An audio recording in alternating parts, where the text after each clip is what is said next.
Maandamano yanayojadiliwa mtandaoni ni haramu kwa mujibu wa sheria. Ni kauli ya kamanda wa polisi mkoa wa Morogoro SACP Alex Mkama wakati anahitimisha awamu ya 4 ya mazoezi ya utayari yanayojumuisha majeshi yote. Lakini nifikishe ujumbe kwa wananchi kwamba wasiwe na hofu, wasiogope. Hayo maneno ya kwenye mitandao huwa haina mipaka.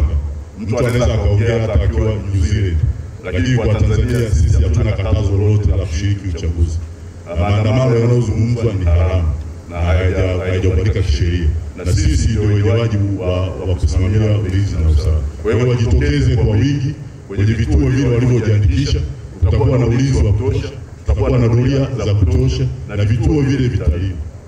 Kwenye vituo vya kupigia kura, sisi kama askari jukumu letu kubwa kwanza ni kuhakikisha usalama wa vifaa vyote vya uchaguzi kwenye eneo lile, ndio. Lakini tunao jukumu la pili kusaidia watu wenye wale makundi maalum, ndio. Walemavu, mama wajawazito, wazee, wasaidia kwa msaada wapewe kipaumbele kwenye kupiga kura. Lakini wengine wanao wajibu wa kufoleni, kufuata mstari na kupiga kura. Baada ya kupiga kura, sheria inawataka waondoke. Ile sheria ya Tume Huru ya Uchaguzi wanaambiwa wakae mita 300 kuendelea. Na hawaruhusiwi kuvaa nguo zao za vyama vya siasa, hawataruhusiwa wala kufanya mikutano.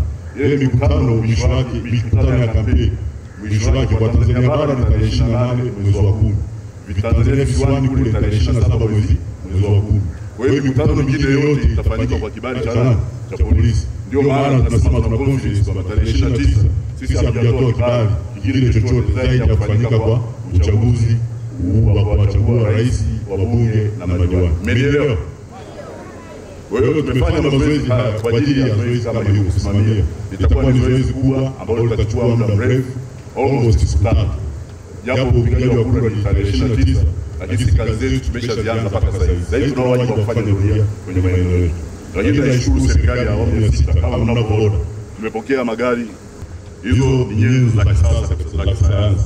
Na ndio maana kwamba hatutarajii kwamba kuna mtu atapata madhara wakati wa zoezi la uchaguzi. Kwa sababu tuna nyenzo za kisasa kabisa zinatumia sayansi nzuri katika kudhibiti uhalifu. Sisi tumepewa jukumu. Sheria namba 1 ya mwaka 2024 ya Tume Huru ya Uchaguzi kifungu cha 162 kinatoa wajibu kwa serikali kusimamia ulinzi na usalama. Lakini kimetoa yale majukumu kutoka kwenye sheria ya polisi, sheria ya ukurasa namba 322 kifungu cha 5. Yametajwa majukumu kama 5 pale ya kwetu sisi vyombo vya ulinzi na usalama.